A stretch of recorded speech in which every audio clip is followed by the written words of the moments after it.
ஹனுமன் மட்டும் தனது நிலையே மாறாமல் ஒவ்வொரு யுகத்திலும் அதே ஹனுமன் தான் வருவார். ஏனென்றால் அவர் ருத்ரனுடைய அம்சம். அதாவது ஹனுமனுக்கு என்றும் அழிவே கிடையாது. அவர் சிரஞ்சீவி என்று சொல்லப்படுபவர். முருகனின் அருளால் அவதரித்தவர் தான் ஹனுமான். இந்த ஹனுமானுக்குள்ள யாருடைய அம்சம் இருக்குன்னா ருத்ரனுடைய அம்சம் இருக்கிறது. யாரெல்லாம் ஹனுமதனது நாமத்தை சொல்கிறார்களோ, அவனது ஜன்ம நட்சத்திரமான மூலத்தில் நினைக்கிறார்களோ, அவர்களுக்கு நீ சற்று தளர்வை தரலாம். இந்த கடுமையான தண்டனைகள் ரொம்ப துன்புறுத்த கூடாது, அவ்வளவுதான். அதுக்குன்னு தப்பு செஞ்சுட்டு ஆஞ்சநேயரை கும்பிட்டா விட்டுடுவாங்களான்னா மாட்டார். இந்த பக்தின்னு சொல்லக்கூடியது அன்பு, அவ்வளவுதான். when you love God you become God. இறைவனை நேசிக்க பழகுங்கள், அவனை சுவாசிக்க பழகுங்கள், வாழ்க்கை இனிமையாகிவிடும். அதுதான் ஆஞ்சநேயர் சொன்னார். ஒரு 9 தடவை ஓம் நமோ ஹனுமத்தே நமஹான்னு சொல்லிட்டு இன்றோடு நல்ல நேரம் பிறந்ததுன்னு நினைங்க, நல்ல நேரம் பிறந்துடும். எப்பேற்பட்ட செய்வனையாக இருந்தாலும் ஹனுமான் அகற்றி விடுவான், கவலை வேண்டாம்.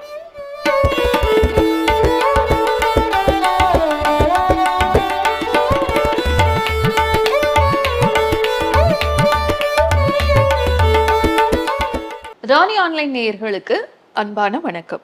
இன்றைக்கு நம்ம நிகழ்ச்சியில இணைஞ்சிருக்காங்க ஆன்மீக ஜோதிடர் பவானி ஆனந்த் ஐயா அவர்கள். வணக்கம் ஐயா. வணக்கம் சகோதரி. வெள்ளை கொம்பன் விநாயகனது பேரொரு கருணையினாலே நமது ராணி ஆன்லைன் நேயர்கள் வாழ்க்கையிலே அனைத்து நலமும் வளமும் பெருகட்டும். கேள்விகளை தொடர்வோம். இன்னைக்கு அனுமன் ஜெயந்தி பத்தி பேசுவோம் ஐயா. ஏன்னு பார்த்தோம்னா இந்தியால இந்த சைட்ல சவுத் இந்தியான்னு எடுத்துக்கிட்டோம்னா மார்கழி மாதம் அமாவாசை மூல நட்சத்திரத்துல அனுமன் ஜெயந்தியை நம்ம சைட்ல எல்லாம் கொண்டாடுறாங்க. இதே வட இந்தியான்னு வரும்போது சித்திரை மாதம் வரும் பௌர்ணமி கிட்ட இந்த அனுமன் ஜெயந்தியை செலிப்ரேட் பண்றாங்க. ஏன் ஒரே வருடத்துல 2 முறை அனுமன் ஜெயந்தி வருகிறது? மற்ற அவதாரங்களுக்கும் ஹனுமனுக்கும் ஒரு பெருத்த வித்தியாசம் உண்டு. அதாவது எத்தனை யுகங்கள் ஆனாலும் ஹனுமான் மட்டும் அதே அவதார நிலையிலே தான் வருவாராம். மற்றதுலெல்லாம் பார்த்தீங்கன்னா ஒரு யுகத்திலே இருக்கக்கூடியவருக்கு அடுத்த யுகத்திலே அவங்களுடைய ஒரு ரோல் அல்லது கேரக்டர் சற்று மாறுபடும். உதாரணமாக சுக்ரீவன் என்று நாம் படிக்கிறோம். சுக்ரீவன் என்று சொன்னால் அவர் சூரியனது அம்சம். அந்த சுக்ரீவன் பார்த்தா அடுத்த பிறவியில அவர் கர்ணனாக வரும் பொழுது அவருடைய கேரக்டர்ல கொஞ்சம் டிஃபரன்சியேஷன் இருக்கும். கொஞ்சம் ஹீரோவா இருக்கிற ஒரு வில்லனா மாறுவார். இதே வாலி என்று சொல்லக்கூடியவர் இந்திரன். இந்த வாலி அர்ஜுனனும் அதே இந்திரன் அம்சம்தான். அப்போ கொஞ்சம் நெகட்டிவா ரோல் பிளே பண்ணவர், இப்போ பாசிட்டிவா பிளே பண்ணியிருப்பார் அடுத்த யுகத்துல. ஆனால் ஹனுமன் மட்டும் தனது நிலையே மாறாமல் ஒவ்வொரு யுகத்திலும் அதே ஹனுமன் தான் வருவாராம். ஏனென்றால் அவர் ருத்ரனுடைய அம்சம். அதாவது ஹனுமனுக்கு என்றும் அழிவே கிடையாது. அவர் சிரஞ்சீவி என்று சொல்லப்படுபவர். எனவே ஹனுமன் என்ன பண்ணுவாராம், ஒவ்வொரு அவதாரத்திலும் அவர் தாய் அஞ்சனை கையிலே கிடைத்து விடுவாராம். ஹனுமான் ஒரே ஒரு தடவை மட்டும்தான் உலகத்துல இத்தனை யுகங்கள்ல வந்தாராம்.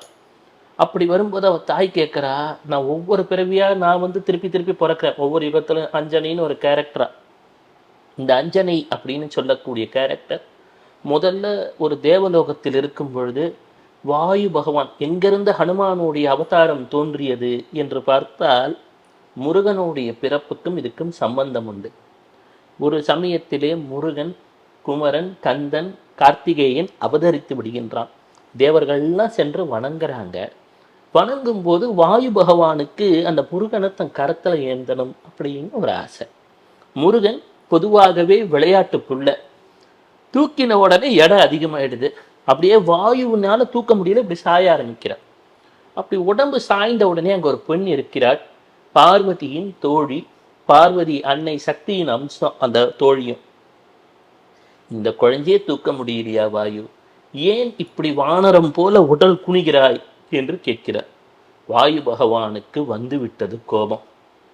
நீ இன்னும் 2 பிறவிகள் பிறந்து நீ ஒரு வானரமாக பிறப்பாயின்னு சாபத்தை கொடுத்தார். வாயுவிற்கு ஒரு சாபத்தை அந்த பொண் எதிரில் கொடுத்துட்டா. நீயும் 2 பிறவி என்னுடைய கணவனா போற, 3வது பிறவி நான் வானரமா பிறந்தா நீயும் வானரமா பிறந்துடு அப்படின்ட்டா. அவன்தான் கேசரி என்று பிறக்கிறான். அதனால தான் என்ன சொன்னாங்க, கேசரி நந்தன அப்படின்னு ஒரு வார்த்தை வரும். அந்த கேசரி என்று சொல்லக்கூடியவர் ஆஞ்சநேயரின் தந்தையானவர் வாயுவோடைய ஒரு அம்சம். உடனே அந்த முருகப்பெருமானை இருவரும் அந்த குழந்தையாக இருக்கிறதுல அது சிரிக்குது. இல்ல, இப்படி ஒரு அவதாரம் நிகழணும் அப்படின்ற ஒரு காரணத்தினால தான் இந்த ஒரு விளையாட்டை நான் செய்தேன் அப்படின்னு முருகப்பெருமான் சொல்கிறார். அப்படி முருகனின் அருளால் அவதரித்தவர் தான் ஹனுமான். இந்த ஹனுமானுக்குள்ள யாருடைய அம்சம் இருக்குன்னா ருத்ரனுடைய அம்சம் இருக்கிறது. இப்ப ருத்ரன் சொல்கிறார், நான் ஒரு முறை அவதாரம் எடுத்து விடுவேன், ஆனால் ஒவ்வொரு யுகத்திலும் அஞ்சனியின் கையில் கிடைத்து விடுவேன் என்கிறார். அப்போ ஒரு அவதாரம் அப்படின்னா திதியின் அடிப்படையிலும் கொண்டாடுவார்கள், நட்சத்திரத்தின் அடிப்படையிலும் கொண்டாடுவார்கள். அப்பொழுது அவர் தாய் அஞ்சனை கேட்கிறாள், நீ மூல நட்சத்திரத்துல அவதாரம் பண்ணிட்ட, எனக்கு நான் எதை கொண்டாடுவது? திருப்பி திருப்பி எனக்கு நீ பிறக்க போறதுல ஒவ்வொரு அவதாரத்திலையும் நீ எனக்கு கிடைக்க போகிறாய், நான் என்ன செய்வது அப்படின்னு உடனே ஆஞ்சநேயர் சொன்னாரா, எனக்கு கிடைத்த நாளை, உனக்கு கிடைக்கிற நாளை தித்தின்னு கொண்டாடிக்கோ. ஆதியில் ஒரு ஆஞ்சநேயர் அவதரித்திருப்பார்ல, எல்லாத்துக்குமே ஒரு கோயிலுக்கு போனோம்னா ஆதி நாராயணன் இருக்கும். ஆதி என்றால் அவருடைய முதல் வெளிப்பாடு அந்த பிரபஞ்சத்துல, அது மூல நட்சத்திரம். இப்போ ஆஞ்சநேயர் என்று சொன்னாலே வாயுவின் தத்துவம். நாம் இப்போ முழிச்சிட்டு பேசிட்டு இருக்கோம். இதுக்கு பேர் ஜாக்கிரத் அவஸ்தை அப்படின்னு பேர், விழிப்புணர்வு நிலை அப்படின்னு பேர். இந்த விழிப்புணர்வில் நம்மக்கிட்ட என்ன இருக்கும்னா, நம் ஆன்மா செயல்படுகிறது, அறிவு இங்கே விளையாடுகிறது, நமது எண்ணங்கள் சென்று கொண்டிருக்கிறது, மூச்சுக்காற்றும் இயங்கிக் கொண்டிருக்கிறது. இதே நீங்கள் யோசித்து பாருங்களேன், தூங்கிக் கொண்டிருக்கிறீர்கள், கனவுல போயிட்டீங்க, எண்ணங்களும் மூச்சுக்காற்றும் இயங்கிக் கொண்டிருக்கிறது. ஆனால் எல்லாவற்றிற்கும் ஆதாரமாக இருப்பது இந்த மூச்சுக்காற்று தான். இது நின்று விட்டால் அனைத்து விளையாட்டும் நின்றுவிடும். அதுதான் வாயுவோடைய முக்கியத்துவம். சராசரி காற்றுன்னு ஒன்று இருக்கு, ஆனால் பிராணன் என்று ஒன்று இருக்கிறது. இந்த பிராணனின் தத்துவமாக இருக்கக்கூடியவன் ஹனுமந்தன். ஜாதக பிரகாரம் என்ன முக்கியத்துவம் வாய்ந்தது அனுமன் ஜெயந்தி? ஆமா, ஒரு ஜாதகத்திலே கேதுவினால் ஏதேனும் தீங்கிருந்தார், வரக்கூடிய டிசம்பர் 19 ஹனுமத் ஜெயந்தி. ஒரு ஜாதகத்துல கேது என்று சொன்னால் பற்றற்ற தன்மை என்று பொருள்படும். ஒரு ஜாதகத்துல சுக்கிரனும் கேதுவும் சேர்ந்திருந்தால் கண் திருஷ்டிக்கு அதிகம் ஆளாகக்கூடிய ஜாதகம். இதே புதனும் கேதுவும் என்றால் கல்வியிலே இடையூறு. அதே ஒரு கிரகம் மகம், மூலம் அல்லது அஸ்வினியிலே ஒரு சாரம் பெற்றிருந்தார், நாம சொல்றோம் இல்லையா, செய்வினை. செய்வினைனா உடனே எல்லாரும் செய்வினை தோஷம் பயப்பட தேவையில்லை. செய்த வினை செய்வினை, நாம் என்னைக்கோ செஞ்சிருப்போம் தப்பு, அது வந்துடும். பித்ரு தோஷம், முன்னோர்கள் வகையிலே ஏதோ ஒரு தவறு, தெய்வ தோஷம் என்று ஆட்பட்டுடுவோம். இதெல்லாம் இந்த கேது. பித்ருக்களுடைய தோஷம் என்பது இந்த காலத்துல முன்னோர்களை எல்லாரும் மதிப்பது கிடையாது, அதெல்லாம் பெரிய பாவம். சிவசிவா. அப்போ அது தீர வேண்டும் என்று சொன்னால் என்ன செய்யணும் அப்படின்னா, ஹனுமத் ஜெயந்தி அன்னைக்கு 10 நிமிஷம் ஆஞ்சநேயா, என் பெற்றோரை மறந்திருந்தால் மன்னித்து விடு, இந்த மூச்சுக்காற்று என்று சொல்லக்கூடியது என் முன்னோர்கள் தந்தது, உன் கருணையால் வந்தது அப்படின்னா சொல்லி ஒரு 5 நிமிஷம் 10 நிமிஷம் நன்றியை சொல்ல துவங்கினால் உங்களுக்கு பெரும் மாற்றம் துவங்கிவிடும். நம்ம இறைவனுக்கு ஆலயத்துல சென்று பெருசா வழிபாடு செய்யணும்னு கிடையாது, பெரிய மந்திரம் தெரியணும்னு கிடையாது. முதல் விஷயம் மற்றும் இறுதியான விஷயமே பக்தி தான். இந்த பக்தின்னு சொல்லக்கூடியது அன்பு, அவ்வளவுதான். when you love God you become God. இறைவனை நேசிக்க பழகுங்கள், அவனை சுவாசிக்க பழகுங்கள், வாழ்க்கை இனிமையாகிவிடும். அதுதான் ஆஞ்சநேயர் சொன்னார், சதா ராம் ராம் ராம் ராம்னர். அவருக்கு எல்லாம் நடக்க துவங்கியது, அடுத்தவருக்கு வாழ்க்கையில் கடக்க வைக்கக்கூடிய வல்லபமும் வந்து விட்டது. நீங்களும் அதை செஞ்சா போதும், பெருசாலாம் தேவையில்லை. ஒவ்வொரு நட்சத்திரத்திற்கும் ஒரு வலிமை இருக்கிறது. மூல நட்சத்திரம் அப்படின்னு சொன்னா அது என்ன சொல்லுவாங்க, நிறுத்தி அப்படின்ற தேவதை அதுக்கு அதிபதி. இந்த நிறுத்தி என்ன பண்ணுவாளாம், துன்பத்தை நிறுத்தி வைப்பாளாம்.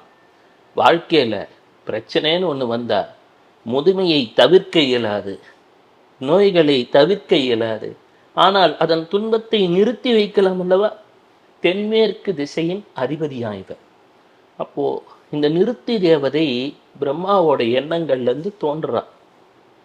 தோன்றின உடனே பெண் அல்லவா, பிரம்மா கேட்கிறார், ஏம்மா நீ எதுக்காக அழற அப்படின்னா. நிருத்தி தேவதை பிறந்த உடனே அழுதாளாம். அவள் சொன்னாலாம், பிரம்மா, உன்னுடைய நோக்கம் எனக்கு தெரிகிறது.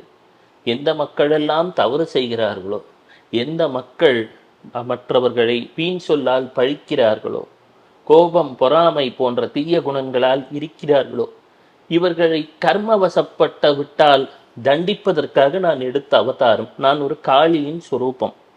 கலியுகத்துல எல்லாருமே தப்பு தான் பண்ண போறான். 99% நான் தண்டிச்சுட்டே இருக்கணுமா? நான் இயல்பாகவே ஒரு பெண், எனக்கு இந்த வேலையை கொடுத்தியே அப்படின்னாலாம். உடனே சொன்னாராம் நிறுத்தி, யாரெல்லாம் ஹனுமனை ஹனுமதனது நாமத்தை சொல்கிறார்களோ, அவனது ஜன்ம நட்சத்திரமான மூலத்தில் நினைக்கிறார்களோ, அவர்களுக்கு நீ சற்று தளர்வை தரலாம். இந்த கடுமையான தண்டனைகள் ரொம்ப துன்புறுத்த கூடாது, அவ்வளவுதான். அதுக்குன்னு தப்பு செஞ்சுட்டு ஆஞ்சநேயரை கும்பிட்டா விட்டுடுவாங்களான்னா மாட்டார். ஒரு தப்பு செஞ்சுட்டு தெரியாம ஆஞ்சநேயா நான் தப்பு தெரியாம பண்ணிட்டேன் அப்படின்னா இனிமே அந்த அம்மா அதிகமா பனிஷ் பண்ணாது. அதுதான் நிறுத்தி வைப்பது. அப்போ வினையை நிறுத்தக்கூடிய தேவதையின் பெயர் நிறுத்தி. இதுல ஹனுமன் என்பவர் வானரம்.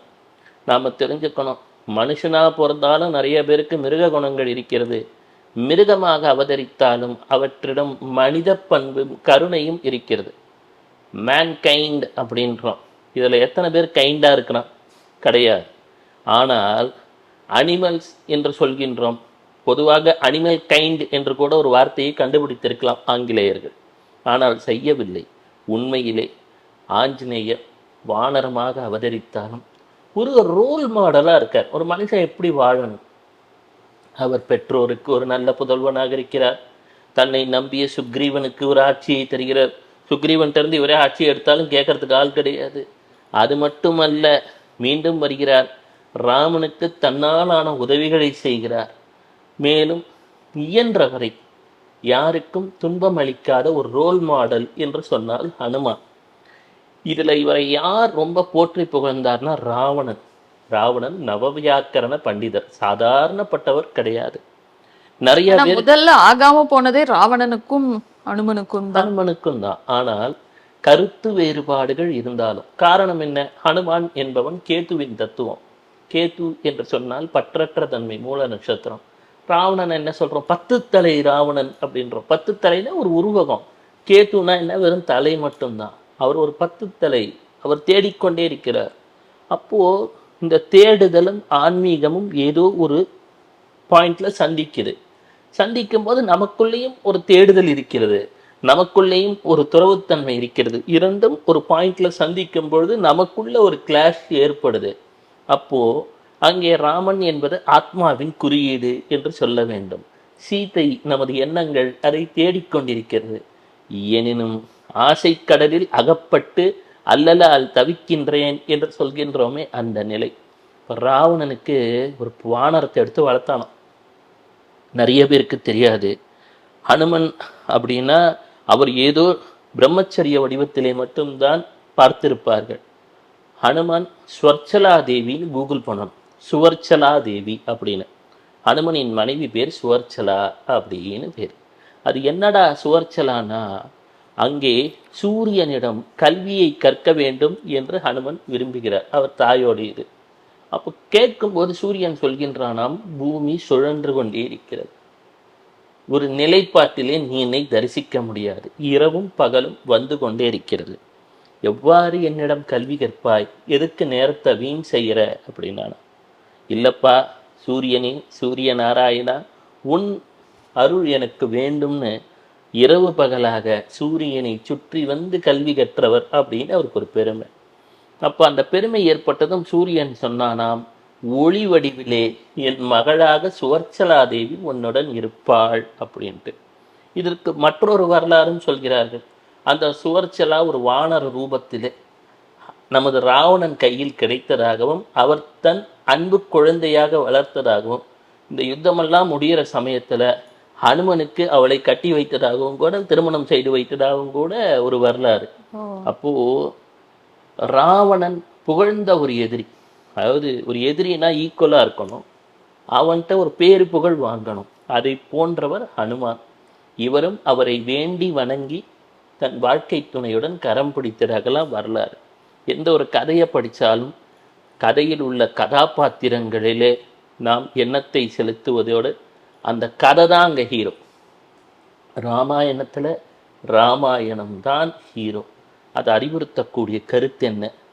ஹனுமான் என்று சொல்லக்கூடியவன், அந்த முக்கிய பிராணனாக இருக்கக்கூடியவன், அவன் எங்கே இருக்கிறானோ அங்கே வெற்றி வந்து விடுகிறது.